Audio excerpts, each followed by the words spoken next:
talk to us first and foremost about your new fund, about money that I keep on hearing institutional money is coming to the space. It's sat on the sidelines. But at what point is it going to get in? At what point are we going to start to see money being put to work to, well, get everyone excited about at least where prices are going of certain crypto assets?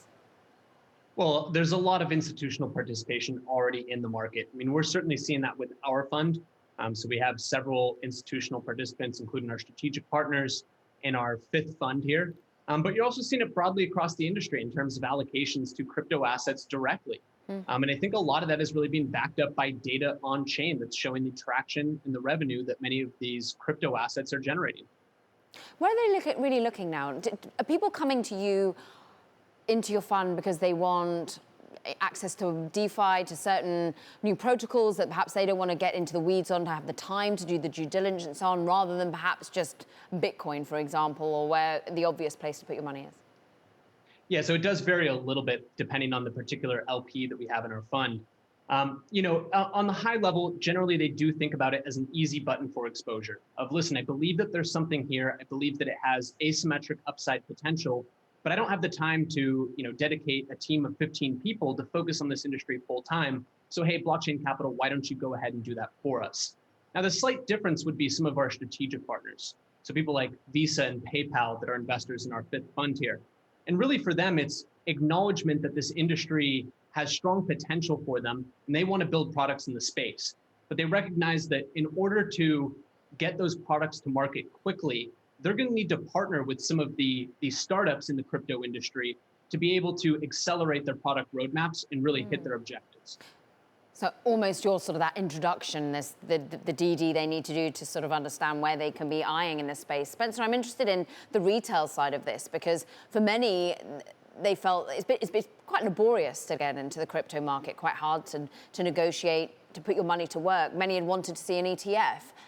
Is that likely at the moment? Some feel that the SEC isn't quite as perhaps crypto-friendly as they initially thought it would be.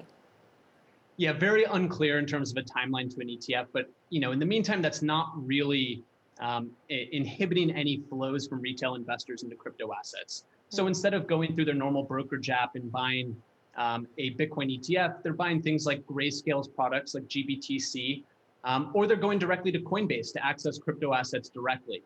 And so for a lot of people, yes, there is quite a bit of additional work to be put in terms of deciding which assets you might want to own for long-term potential.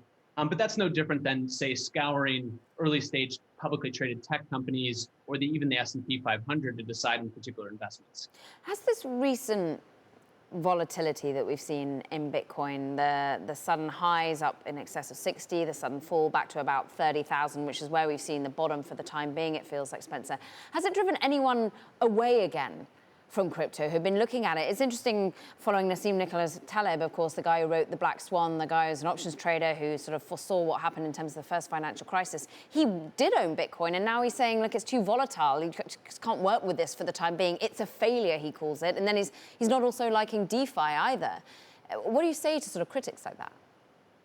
Look, so I think overall to your first question, Caroline, in terms of does any of the market volatility drive away some potential participants? Sure. I mean, I think we've seen this through all of the cycles. So at Blockchain Capital, we've been deploying capital to the industry through several different crypto cycles now. And we certainly saw a surge of new entrants in, say, 2016 and 2017 that maybe walked off the playing field, so to speak, in 2018, 2019 during the bear market years. But a lot of those people that come in and build products in the space, they don't disappear, right? When Square and Visa and PayPal come in to come build products, they don't nix that product roadmap just because prices fell 30, 40, or 50%, right? These are companies that are building products over a 10-year time horizon, and they want to start going on that right away.